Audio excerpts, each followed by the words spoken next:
Guys এখানে আমি লাউর পাতা নিয়েছি। তো লাউর পাতা প্রথমে আমি বাছি লাইম। তো লাউর পাতা এইরকম বান্ধি বান্ধি তার ফিউজটা বাহরি লাইম।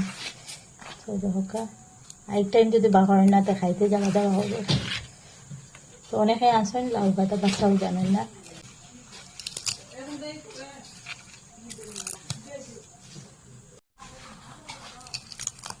তো দেখতে পাইতরা আমি লাউ ডেটা গুণ এরকম কাটে কাটে নিয়ে গিয়ে এখন আইসে পাতার পালা। তো গাইস পাতাতে ওই যে একটা ফিউজ আছে। তো এইরকম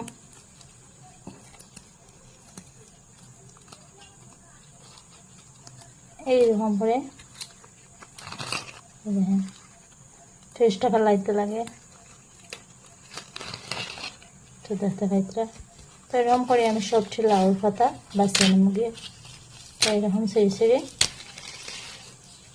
আর গাছ যে এই পর্যন্ত দেখছো সবাই কাছে অনুরোধ রইল একটা লাইক করে দিয়ে একটা সুন্দর কমেন্ট রেখে যাও। আর নতুন বন্ধু হয়ে থাকো যদি প্লিজ আমার চ্যানেলটা সাবস্ক্রাইব করে নোটিফিকেশন অন করে রাখে, যাতে আমার ভিডিও আসলে সবার প্রথম তোমাদের কাছে পৌঁছে যায়। আমি লাল পাতাটা খাটে গাইছি আর দিও।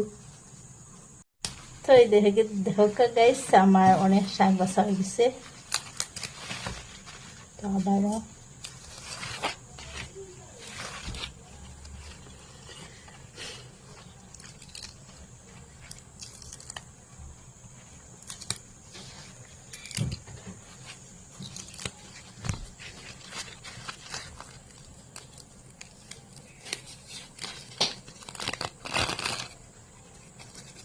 আর গাইস দেখবা গা লাউর কসমা পাতা গুন খাইবা।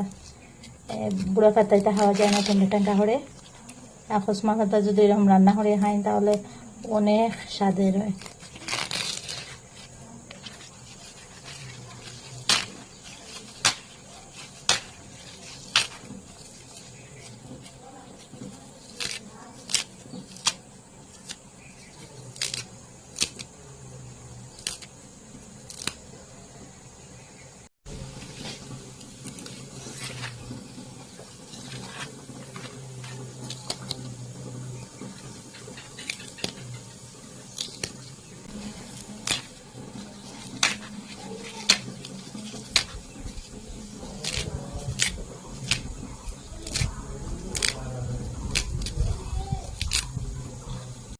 গাইস ফাইনালি আমার শাকটা বাছা হয়ে গেছে।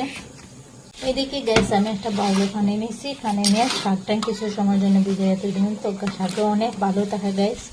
তো ভিজিয়ে রাখলে বালুটাই ছুটিয়ে নিচে যাইব গিয়ে। তো শাক রান্না হতে অনেকবার ধুইতে লাগে, কারণ শাকটা অনেক ভালো থাকে।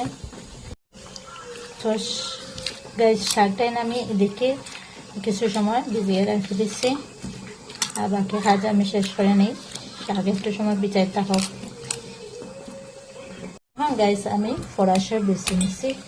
তো আজকে আমি শাক রান্না হবো ফরাসের বিচি দিয়ে। তো ফরাসের বিচি দিয়ে গাইস শাক রান্না হলে অনেক মজা হয়, অনেক টেস্টি হয়। তো একদম নিরামিষ গাইস, একদম কম করেছে।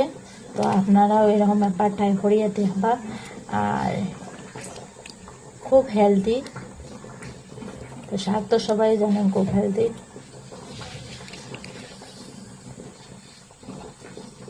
এখন আমি ফরাসের বিচিটাই বাঁচিয়ে নেব গিয়ে।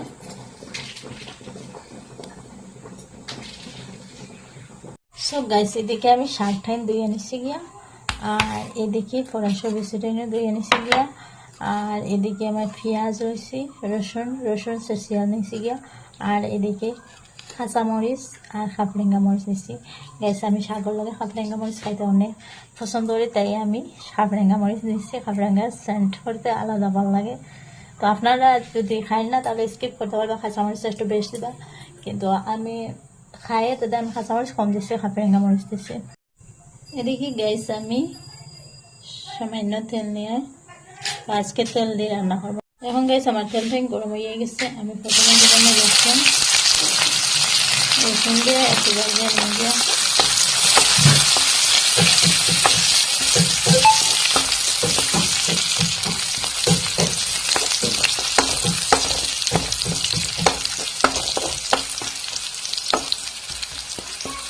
আর রসুন গাইস গাইস চেঁচিয়ে দিলাম, রসুনও চেঁচিয়ে দেওয়ার পরে আলাদা একটা সেন্ট করে, আর সেন্টও অনেক ভালো লাগে।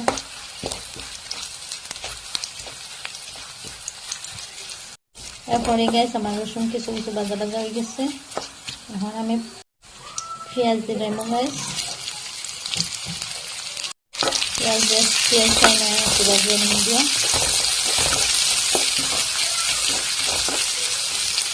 পেঁয়াজ রসুন গাইস একটু বেশি বেশি লাগবে, কারণ নিরামিষ।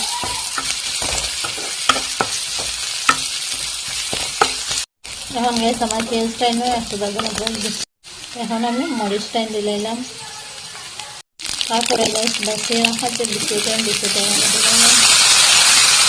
এখন গাইস আমি লবণ দিলাম স্বাদ অনুযায়ী। তারপর গাইস সামান্য মরিচ দিতে কালারের জন্য, একদম হয় না।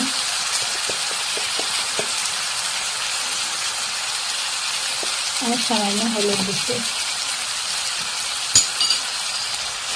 আর গাইস এই স্বাদের রান্নাটা যদি আপনারা ইচ্ছা করে সারাদিন নামাজ পড়ে যখন খানা পাইবে, তখন এই শাকটাতে খানা হলে অনেক বেশি পেট ভরিয়ে খাওয়া পেট করছে না, 2-3 বার খাইবার মন হইব।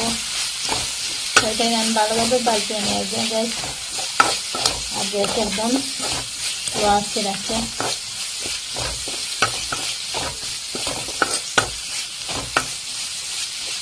তো আমি কিছু সময় ঢাকিয়ে দিলাম গাইস, আমি 2-3 মিনিটের আমি ঢাকিয়ে দিলাইছি গাইস। এখন গাইস 2-3 মিনিট পরে আমরা চেক করলাম। তো গাইস কিছু ভাজা ভাজা হয়ে গেছে, আমি আর বাঁচতাম না।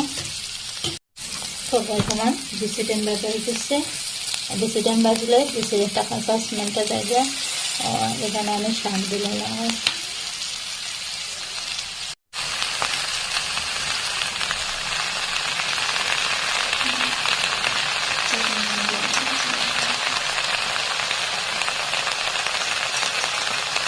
শাকটা দিয়ে দিয়েছি। এখন কিছু গাইস আমি নাড়ি ধারে দিব।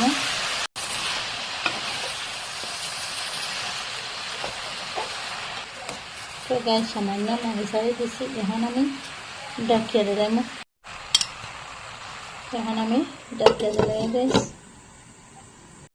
সব গাইস এখন 5 মিনিট পরে নিলাম, একবার চেক করি।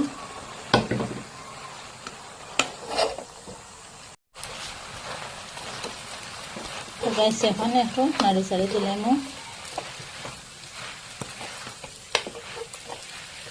তো আগে ভালোভাবে নাড়াচাড়া গেছে না, কারণ খাতা টাইম তো জল পানি বাড়াইবার লাগে।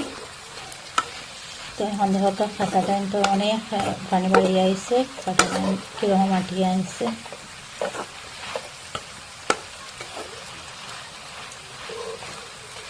এখন আবারও আমি ঢাকিয়ে দিলাম গাইস।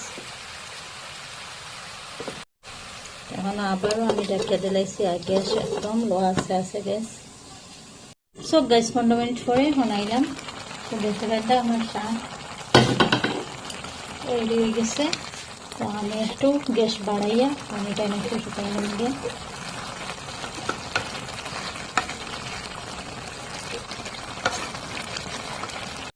সো গাইস ফাইনালি আমার শাক রান্না হয়ে গেছে। তো দেখতে পাইতে গাইস এখন আমি আপনাদের সবাই দেখাই।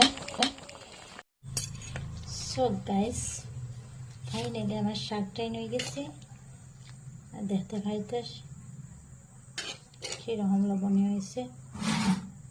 সো গাইস আমি কীরকম শাক রান্না করি তো আপনাদের সঙ্গে শেয়ার করে লাগছে। আর এরকম এবার রান্না করিয়া দেখবা, ছোটো থেকে বড়োরা সবাই চেটে ফুটে খাইবা। আর কীরকম আমার রেসিপিটা হইলো সবার মতামত জানাইবা। তো যারা আমার ভিডিওটা দেখছো সবাইকে অনেক অনেক ধন্যবাদ, অনেক অনেক ভালোবাসা সবার জন্য রইল। আজকে এই পর্যন্ত বিদায় নিচ্ছি, আবার পরের ভিডিওতে দেখা হবে। সবাই ভালো থাকেন, সুস্থ থাকেন, আল্লাহ হাফিজ।